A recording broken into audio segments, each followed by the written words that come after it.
I'm Tony at Large, and welcome to the ECLECTIMANIAC podcast.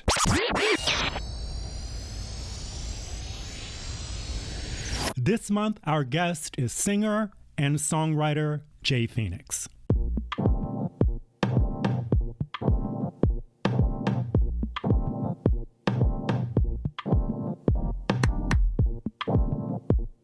There's a moment that I wanna give up. There's a second I forget about trust.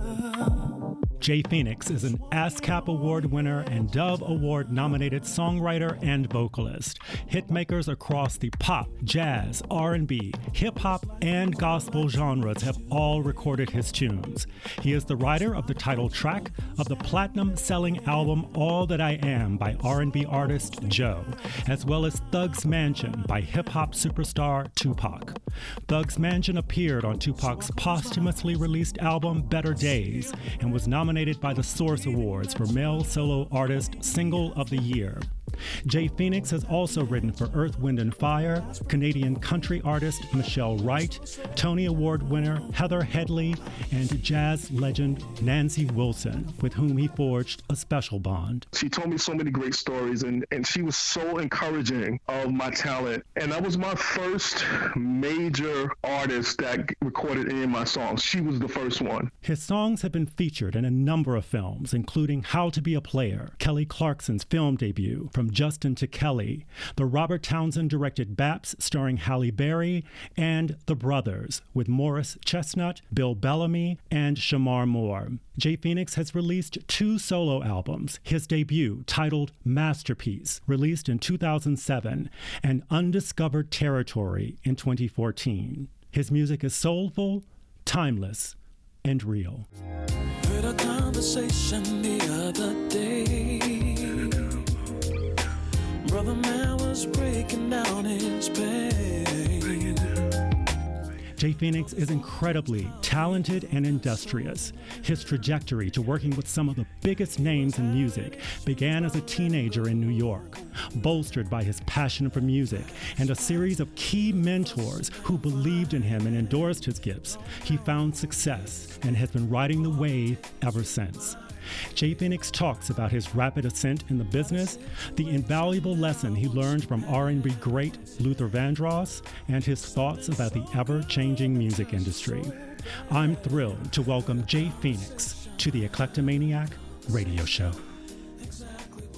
Thank you so much for taking some time out to chat. I really, really appreciate it. I want to begin with what has been the dominating topic for everyone these past few months, and that's obviously the pandemic. So how are you, and where have you been spending your time? I've been well, and I've been self-isolating and following the rules and only going out when necessary. Good for you. I just went out maybe two weeks ago. So where are you self-isolating, if I may ask? Where I reside in Atlanta, Georgia, inside the house. I'm good. All right. So has this had a big impact on your creative and your professional life? I'm assuming so. Yes. Everything has been canceled for anywhere from 6 months till next year. It's not easy. Now, you say you're in Atlanta. That's where you're living now. So are you from New York originally? I am from New York. I got rid of my accent now. I'm kidding. I'm from Brooklyn, New York. I was born and raised in Crown Heights, Brooklyn, and raised in Flatbush and Crown Heights. I was in New York all my life till maybe 5-10 years ago. All right, let's go back to the beginning. Oh, how much time you got? You started out singing as a child in church after your grandmother discovered your talent. Oh, look at that. Where you get all that from? Hey, I do my research, mister. That's true. Is there, I love this story. Is there a particular song she heard you sing one day? Like, what were the circumstances as you recall? As I recall, my grandmother was the one in my family who kind of told my parents that I had talent as a singer. And my parents just kind of shrugged it off like, well, everybody thinks their grandkid is great. I didn't do anything about it until maybe I was 15 or 16, and I started entering talent shows in New York and singing around town. And I just love that your grandmother had the acuity to recognize your gift so early and then to act on it.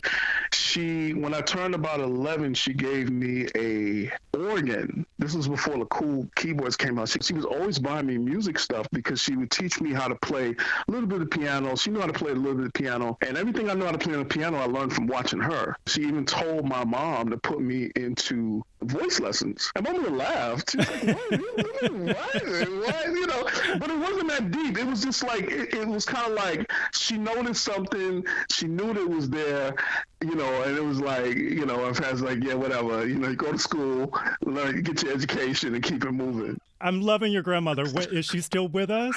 She is not. She is not. Oh, I'm sorry. So what was her name? My grandmother's name was Mary Lofton. So she was musical herself then? She was actually in a choir herself. When I would go to her house all the time, she was a devout Baptist till the day she left the earth. So when I went to her house, I always heard Aretha Franklin. This is where I got kind of one side of my musical background from her house. She always played Amazing Grace by Aretha Franklin. She played the Hawkins Family, and she had all of the James Cleveland records.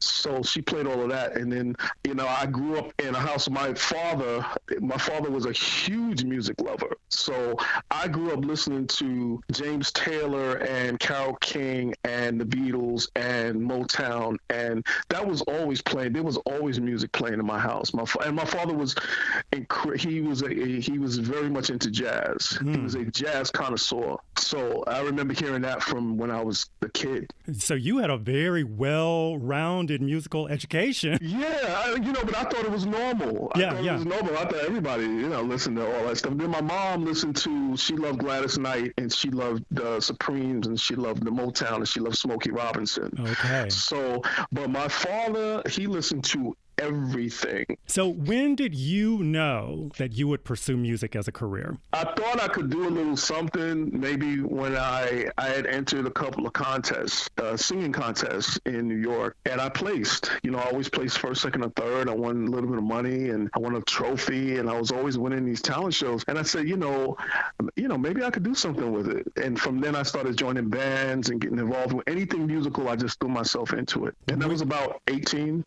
years old. Okay. Yeah, about 17, 18. Now, when did you start writing songs? I started writing in high school, but, I would just hear stuff in my head, kind of write it down, and never thought anything of it. And then a couple of years later, maybe 19 or so, I met some producers, and they told me, I would have it all neatly kind of meshed out on paper, and I would type it out, the song title and stuff. And every song that I had written had a melody to it. And a producer told me, who became my long-term producer friend, man, and he told me that wasn't normal. He was like, what do you to mean? Set the songs to melody like that? Yeah, okay. Like this. Because most people are just writing words down on paper or something. Yeah, but I had like a whole thing in my head for every lyric that I had written down. And he said, sing this and sing that. And that's how we started doing my demos. I've been around some really great musicians, even when I was young, and they would help me kind of map it out. So my demos actually were, those initial songs that I wrote were actually what got me a publishing deal. And I was also, early on, I was very lucky in that I was mentored by great people. One of the first people that mentored me in the business was a woman named Norma Jean Wright. And Norma Jean Wright was part of Chic. I was like, I know this name. She was part of Chic, Freak Out, Good Times with Nile Rodgers and Bernard Edwards. Yes. She was somebody who used to come to the studio and hang out with the producer. And she's another one who came and said, hey, I have some demos. I want you to sing my demos. Wow. So I would come, she would write songs, and I would go to the studio with her, and she would literally show me how to sing. Now, she obviously had done those big records that I had grown up with, you know what I mean? She was another one who just took me under the wing and showed me how to perfect my raw talent that was there. So that's kind of how I learned. I was really lucky that I was around great people thinking that, and I always thought it was normal.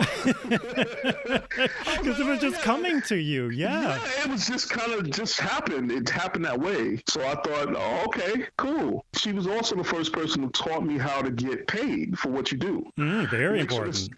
Very important. I had no clue. When you're young, you're just trying to sing, you're trying to get out there, and she was like, you make sure somebody always pays you for your work. But that was the beginning of many great people that I kind of took me under the wing. And also the fact that I was open, because I think a lot of times being open is really key. You have to be open, you have to be willing, and I wanted to be around music, and and I believe that energy came to me. You are very, very fortunate that way, and it's beautiful. Yeah, and so that's kind of how it started. Now the plan, the plan, you're going on passion. You're really getting driven by passion. I was very driven by the passion that I have for music and the love that I have for music. But at some point, you have to learn other things about the business. One of the most important lessons I learned, it took me a long time. The music is one thing, and the business of music is a totally separate thing. Interesting. They don't necessarily have anything. One has nothing to do with the other. There's an old adage that, the music business is 10% music and 90% business. There's some truth to that. Did you ever officially study voice? No, I never took any lessons. A lot of it was trial and error, just getting out there and trying it and seeing kind of the three voices that I listened to when I was coming up and doing things were Luther Vandross, P-Bo Bryson, and Stevie Wonder. Okay. Those were the three voices. I listened to a lot of other people as well, but there was something about their voices, maybe it was subconscious, but there was something about their voices I knew that was very similar to something I had.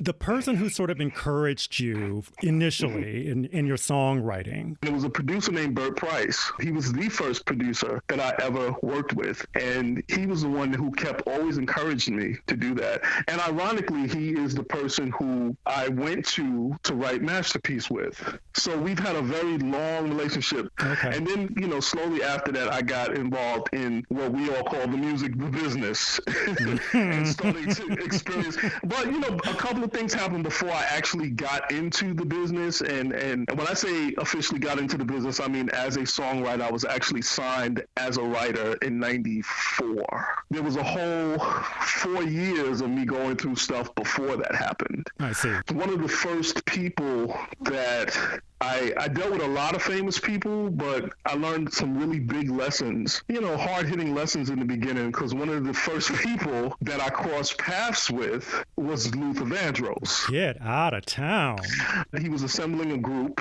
He wanted to put together a guy and a girl group. And how old were you at this point? I was, at the time, I was 22. Oh, my gosh. I was 22 years old, and a friend of mine who was a great singer who actually lives in Germany, named Trevor Jackson. He's a great singer, man. He's my friend from a long time ago, man. He said, hey, man, I'm going to audition for this group, and they're looking for a tenor, and I immediately thought of you. And, he didn't really tell me much. He just said, hey, man, meet me uptown, The old meet me uptown. Yeah, I didn't even know. And by the way, I had been in two groups before that, which never took off. I had been in two guy groups, and there was always some drama. So it was like, okay, but you weren't really feeling that. Yes, but since he said, hey man, I'm going to go to this group. I met him up on the east side, 86th Street and Lexington Avenue at the train station. And he said, hey man, this is audition for Luther Vandross. Now, I just want to stop right there, because you got to understand what I just told you earlier about the voices that I listened to. Literally all of the shows I did, any contest I was in, I always sang a Luther Vandross song. Wow. So to actually be in anything that he's involved in, but long story short, I ended up being chosen. So that was my first time I dealt with anybody on that level. And it was just surreal. How was he? Was he, they always say be careful of meeting your idols, because sometimes you'll be disappointed. Well, I'll say this. I learned a big life lesson dealing with Mr. Vandross. And the thing is that, first of all, it goes back to what I was saying in the beginning, the music. And this is an extension of it. But who a person is musically is one thing. But then when you get to know them on any kind of personal level, that's a separate thing. And they don't always meet. So he was somebody who I still respect to this day. I love his music. He was great as a mentor. But then comes the business. You know what I mean? Then comes the business. And when the business is not handled properly, it doesn't happen. And it wasn't meant to be. It wasn't meant to be, but it was a great lesson. One thing he used to always tell us as a group were master your craft. And the other part of the lesson is that people in general, we tend to put stars on pedestals. And I don't know if that's necessarily the right thing to do. You know, when you get to know people, like I said, when you get to know beyond the videos and beyond all of the hoopla, people are just people. They got their faults and they got their craziness, like anybody else. Absolutely. Some of them are more crazy than the rest of us. I mean, you never know. They're just famous with it. That's all. Do you consider yourself, I guess at this point, especially in your life, do you consider yourself a songwriter first or a singer first? Or are they intrinsically connected for you? I think I consider myself a singer first. Okay. Nobody's ever asked me that one. I think a singer first, a songwriter second. And I ask that because from what I hear, songwriting does come naturally to you. The fact that you were hearing these melodies and lyrics and things in your head at such a young age, that someone even pointed that out. This is unusual. Well, I think I only put singer slightly ahead of it because that's initially where my love was first. My career took off in the music business as a songwriter. My singing came secondary, so what would happen was I got all these placements for different songs, and people would start to ask the publishers, who is that singing the demo? And it was me. You know, I did my own demos. And this, when you say placements, you mean like in films and that kind of thing? Correct. But so the first, again, the legends I bumped into, I don't say I bumped into in the business. I laugh because it's kind of funny. It's not funny, but it to my attention the other day. I was like, you know, I guess I have been kind of blessed. You know, I can't front. So the first, now remember, I just told you about Mr. Vandross. Yes. Now that was before I ever had any kind of deal or anything. So the next person that I actually met that I wasn't planning on was Nancy Wilson. Oh, my goodness. So that was, when I got into the business, she was the first superstar that embraced me. She literally called my house. I gave a cassette tape of my songs. I was always pitching my songs to people. And I met her daughter. At an event. And I gave her a tape of my music, and she passed the tape on, never saying who she was going to give it to or who she was the daughter of. Oh, so you didn't know who she was. Okay. I just gave her a tape. 2 weeks go by, and there's literally a voicemail on the answering machine one day, and it reminded me of the Cosby Show. You know, because I thought about her in the Cosby Show, because I knew her from the Cosby Show, and I knew my father had one or two of her records. I can't remember, and I knew her famous song because my father had the record. So she calls me, and she just said, in short, "Hey, baby," she said, the smoky voice. You know, like the smoky voice.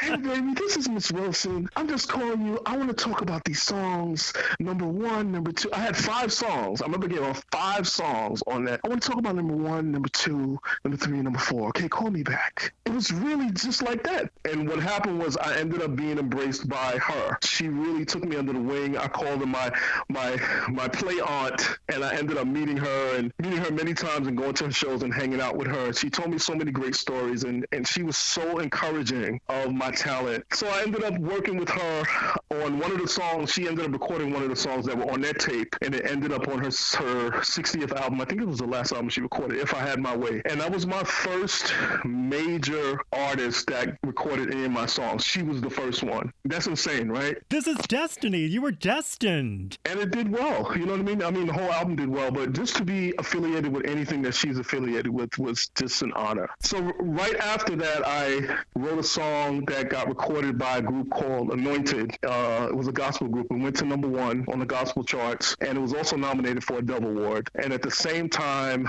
I had a song that was recorded by Joe, R&B singer named Joe. All That I Am was the name of his album. Oh, absolutely. So I wrote that song. That was his first platinum record. And then I also, around the same time, I had written a song called I Fall So Deep, which was recorded by a guy named Gary Barlow, who is the judge on one of the X Factor show in London. Oh, okay. But during that time, he was from a boy group called Take That. Oh, I remember Take That. So he's actually from that group. But at the time, he was his first solo record after they sold a gazillion records. So I was learning the pop business, and then I did some background stuff because I was also a background singer, and I ended up singing on She Bangs. Ricky Martin. Yeah. That's me in the background, yeah. So I ended up working on that record. I ended up working on the Jennifer Love Hewitt record from Party of Five. I don't know if you heard. She's an actress. Oh, yeah, absolutely. Ended up working with Jessica Simpson on some of her records, Christmas records, and then I ended up working with Heather Headley. Oh, wow. Yeah. So I ended up, I always found a way to get some work. And you sure did.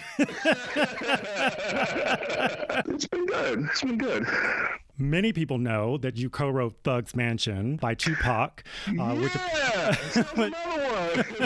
which appears on his album Better Days. It's been said that it's one of the most introspective and spiritual songs he ever recorded. Tell us a little bit about... Who said that? So tell me a little bit about your contribution to that song and how that collaboration all came together. That collaboration came together. I went to L.A., and I met these great musicians out there. I was actually on a television show called The Next Big Star. It was kind of like a star search. Because of that, I met a producer who, again, I was always giving out my tapes, my songs and tapes. And she called me and she was like, "Do you think you could write a rap record?" And I was like, "Sure." I was like, now, keep in mind, I don't know who this woman is. I don't know who she's affiliated with or anything. And she said, "You think you could write a rap record?" Now, I've written a lot of stuff that the world never heard and stuff like that. But I've also written rap records, around the way my homies was doing like records and I would sing the hook or write the hook for them, so I know how to write rap records. And my only stipulation was that I don't really want to be involved with a lot of negative stuff, whoever it is. So she sends me a DAT tape. Do you know what a DAT tape is? I do know. God, you're taking me back. A DAT tape comes as a FedEx. She said, "I'm going to send you something, and I want you to take a listen to it." And I'm listening to it, and it's his vocal. Is this Tupac's vocal? So I call her up, and I'm like, "Wait a minute, who's this record for?" And he was like, "Him, I didn't want to tell you, because I want you to listen to it first." And I said, "Oh, man." And so what they sent me was just him freestyling. Whoa. And I wrote every one of his lyrics out. I had listened to that for about an hour and just listened to everything he wrote. And he actually came up with the concept. The concept was already there. There was just no music to it. I wrote the hook based on what he'd written. And so then they got producers to come in, and then the next thing I know, I'm in LA maybe a week later, and we recorded it. So it happened really fast, too. Yeah, it happened very fast. Now, you got to understand at that time, too, timing is everything. At the time, there was a whole thing with Suge Knight and Afeni Shakur. So I actually met his mom. She was very cool, but she was very gangster.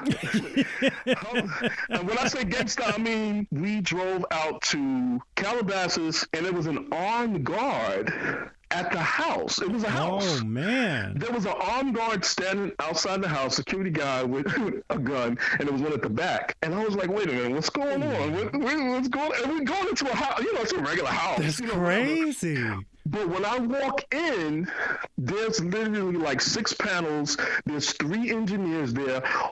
His mom owned all of his masters. Okay. So at this particular time, there was a whole thing in the paper about her getting threats from him because they were going through a whole legal battle as to who owned his masters. Oh, threats from Suge Knight. Correct. Okay. So the mom had all of them in her possession. I think every recording he ever did was in that house. So the woman who brought me in the project was the executive producer of the label. And Afeni Shakur owned the label, but she had a business person at New Music to help facilitate it. So we recorded it, and what was supposed to happen, the plan,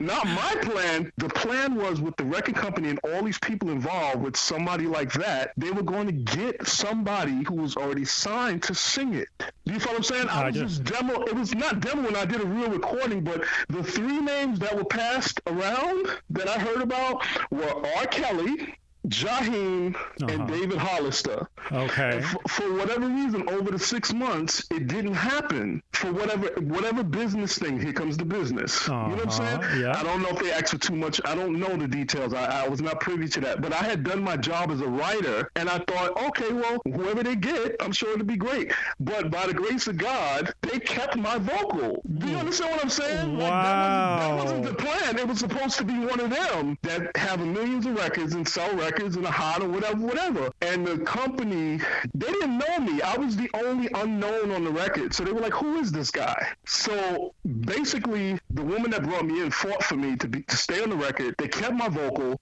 And I was cool with that, but I was really shocked when it was picked as a single. Oh, my God. So then there's a single, then there's a video, and I'm like, oh, really? Really? Like, what do you mean? Incredible. So that's how it happened. Now, are you familiar with Pooh Bear, producer and songwriter Pooh Bear?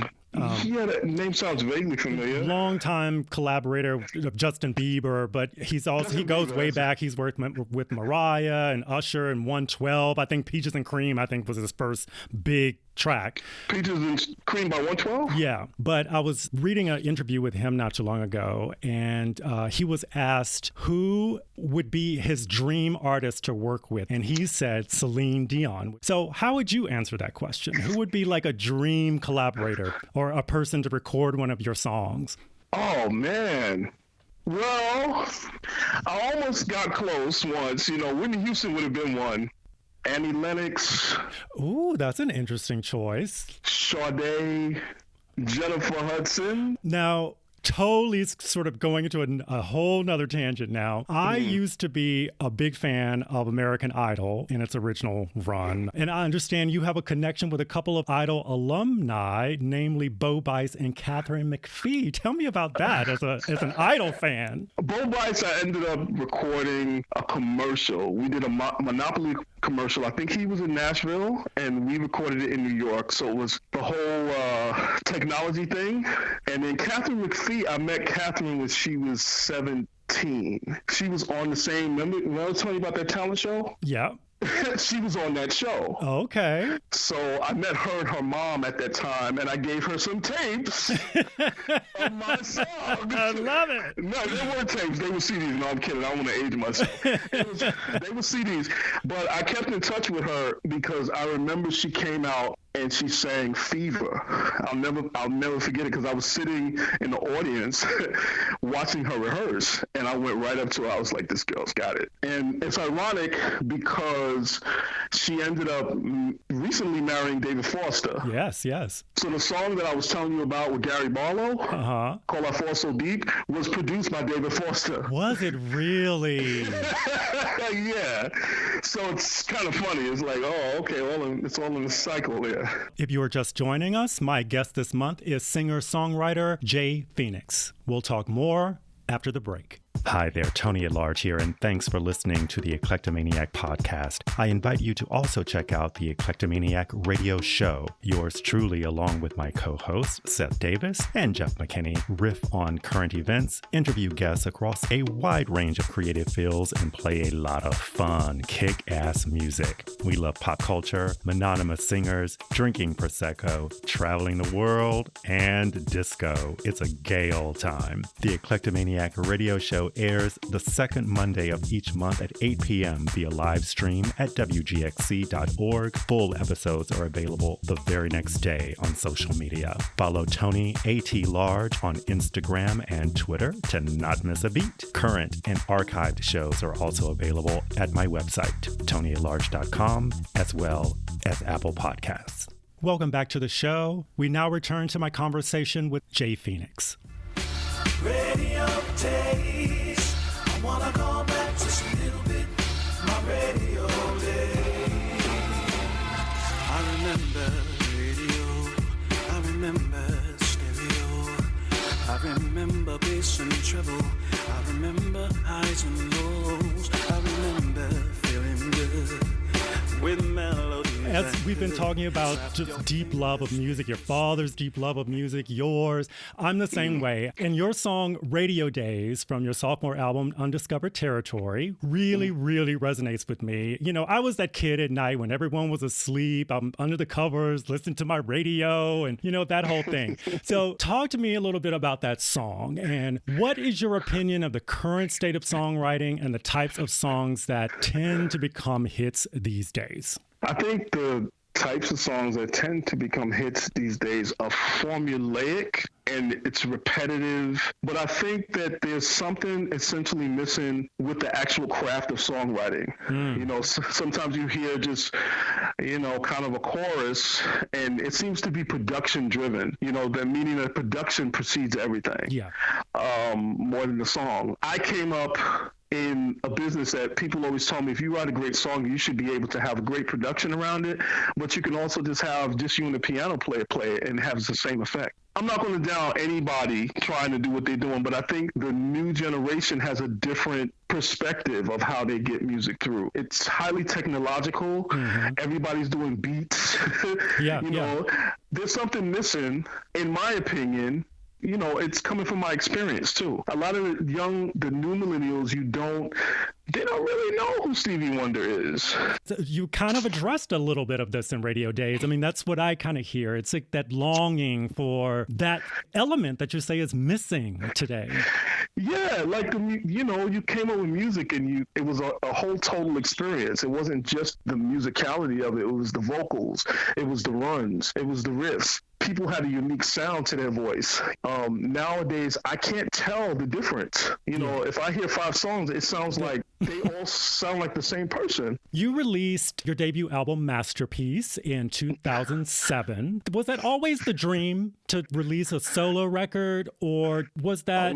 Oh yeah. Okay. I was going to say, or was that kind of a byproduct of your success as a songwriter? Yes, it was a byproduct, but at the same time, going back to what I said earlier, I spent many years trying to get a deal because at that time, that was what everybody told me I should be doing. I should be trying to get a deal. I should be trying to get a deal. The publishing company that I was signed to wanted to try to get me a major deal. They didn't want to mind it. They didn't want a small record deal. They wanted a big major deal. But it turned out to be a blessing in disguise because as a songwriter in the business, for every artist that I saw go out there and do well, I saw at least 10 artists who, and this had nothing to do with their talent, who their record, they were signed and their record never got released.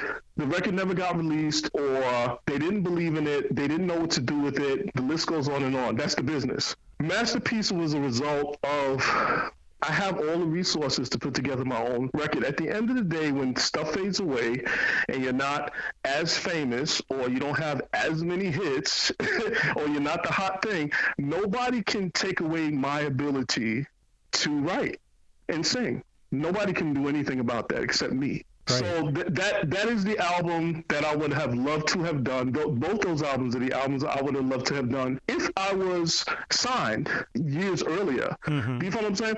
But everything happens for a reason because you never know. I might have been one of those artists who might have been signed and you would have never heard the record, So very proud of it. And I'm also proud of it because for me, I was never trying to fall into trends. The music today it falls into trends. And the messed up thing about trends is that when the trend shifts, you have nowhere to go.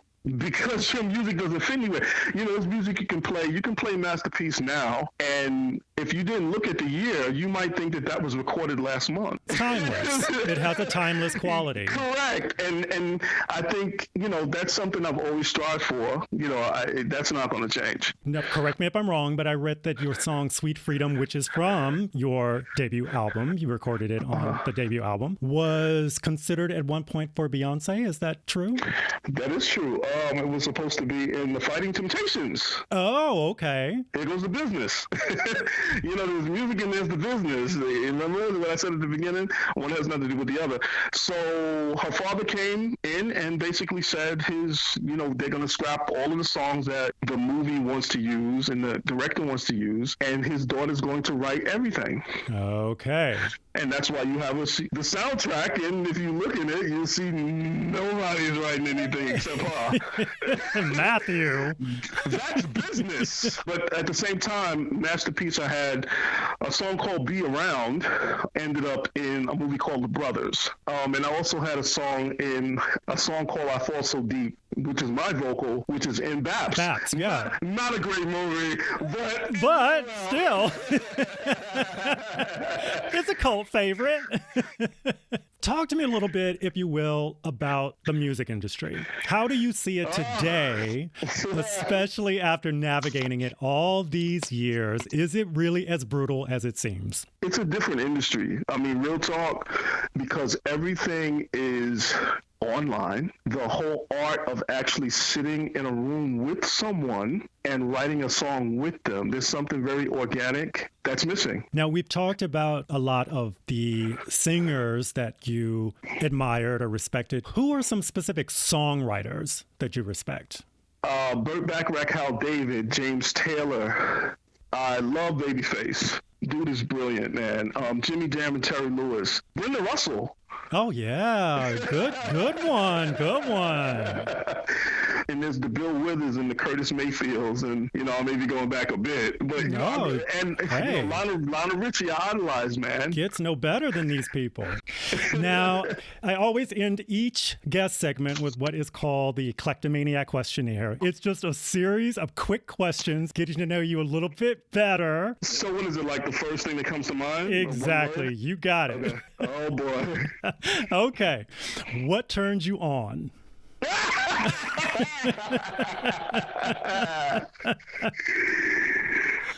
Real people. What turns you off? Rude mother.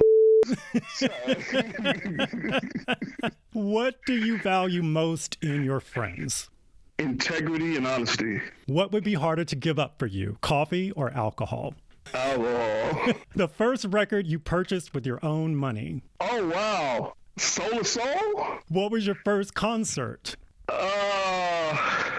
Stephanie Mills?